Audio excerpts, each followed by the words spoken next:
अस्सलाम वालेकुम। उम्मीद है आप लोग खैरियत से होंगे और आज मैंने बात करनी है रोज़े के फ़वाइद पे। तो 2016 में मिलने वाला नोबेल प्राइज़ आपको मालूम है किसे दिया गया? ये नोबेल प्राइज़ जापानीज़ साइंटिस्ट यूशिनोरी को दिया गया और उनका काम ऑटोफैगी पे था। ऑटोफैगी बेसिकली एक ऐसा फिनोमेना है, एक ऐसा काम है कि जिसमें जो हमारा जिस्म है वो अपने डेड सेल्स को खाना शुरू कर देता है। अपने अंदर मौजूद बैड सेल्स को, बैड ब्लड सेल्स को खाना शुरू कर देता है और बॉडी में से जितने भी जो फासिद मादे होते हैं उन्हें निकालता है।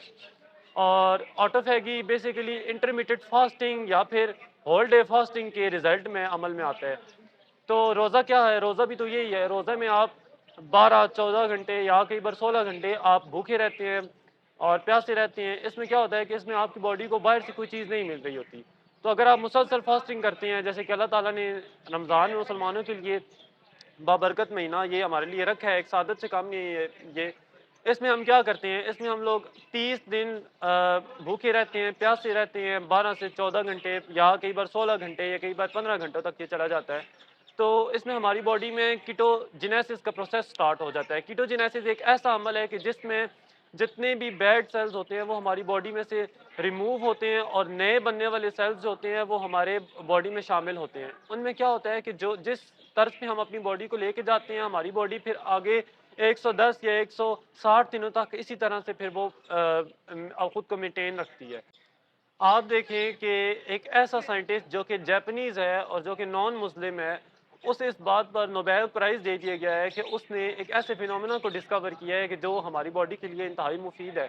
और हम वैसे थे मुसलमान अगर इस रमज़ान के महीने से भरपूर फ़ायदा नहीं उठाते और हम लोग अगर रोज़े नहीं रखते तो इसका जो हमारी बॉडी पे जो जितने हमारे अंदर डैमेज सेल्स हैं वो अगर पड़े रहते हैं तो वो फिर क्या काज़ करते हैं, वो कैंसरस हो जाते हैं, वो कार्सिनोजेनिक हो जाते हैं, वो कैंसर काज़ करते हैं। तो अगर आप देखें तो हमें बैसियत मुसलमान इस चीज़ को ज़्यादा प्रेफ़र करना चाहिए और इस चीज़ पे ज़्यादा काम करना चाहिए। तो अगर आप रोज़े के फ़वाइद की बात करें तो रोज़े की वजह से जो हमारी बॉडी पे मुस्बत असरात मुरतब होते हैं, उनमें से सबसे बड़ा जो फ़ायदा है वो यही है कि आप कैंसर से बचते हैं। कैंसर जैसा मूज़ी मर्ज़ आपको लाक होने से आप बच जाते हैं। कैंसरस जो सेल्स होते हैं आपके अंदर जो बन रहे होते हैं वो डिकम्पोज़ हो जाते हैं। ये मौतकुश होता है, ये खुदकुश होता है कैंसर सेल के लिए, ठीक है?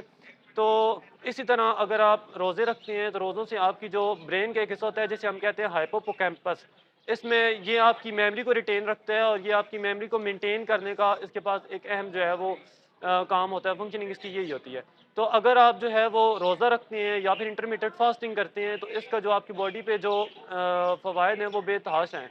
अगर आप देखें तो जो लोग फैटी लिवर के पेशेंट्स हैं या जहाँ जिन लोगों में बैड कोलेस्ट्रॉल बहुत ज़्यादा पाया जाता है, तो उनके लिए रोज़ा इंतहाई मुफीद है। लेकिन अगर आप यही रोज़ा रख के इफ्तारी के टाइम पे पकौड़ों और समोसे आप इफ्तार करके गंदे तेल में तले हुए समोसे खाते हैं या बाहर से लिए हुआ नेगेटिव जो है वो इम्पैक्ट्स होंगे।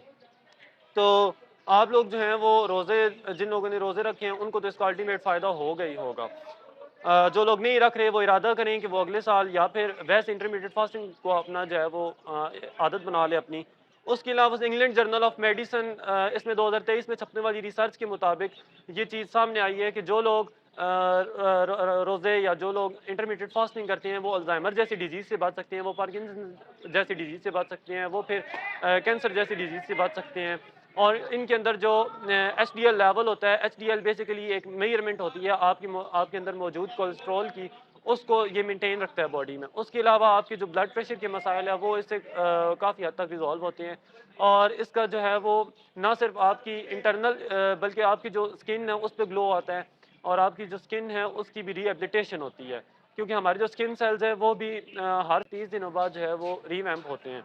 इसी तरह से अगर देखा जाए तो ये जो ओबेसिटी के पेशेंट्स हैं या जो डायबिटिक हैं या जो कार्डियोवास्कुलर पेशेंट्स हैं जिन्हें कार्डियोवास्कुलर डिजीज़ हैं, क्योंकि फ्री रेडिकल्स बने हुए होते हैं या जो भी क्लॉटिंग हुई भी होती है वो रोज़े की वजह से जो डेड सेल्स होते हैं वो रिमूव होते हैं और आपकी जो वेन्स होती हैं, आर्टरीज़ होती हैं, वो उनकी सफाई होती है अंदर से। तो इसका जो है वो बहुत ज़्यादा फ़वाइद हैं, आप इसे देखें और रोज़ों को जो है वो अपना जो है उससे भरपूर फ़ायदा लें। रमज़ान में रोज़े रखें, जिन्होंने रखे हैं उनको तो इसका अल्टीमेट फ़ायदा होगा और जिन्होंने नहीं रखे वो कोशिश करेंगे अगले साल ज़रूर रखें और अगर नहीं रखते तो इंटरमीडिएट फ़ास्टिंग को अपना बना लें। तो मेरा आज का यही कंटेंट था। अगर आपको ये कंटेंट पसंद आता है तो लाइक करें, फॉलो करें, शेयर करें और मुझे ज़्यादा से ज़्यादा जो है वो सपोर्ट करें। Thank you.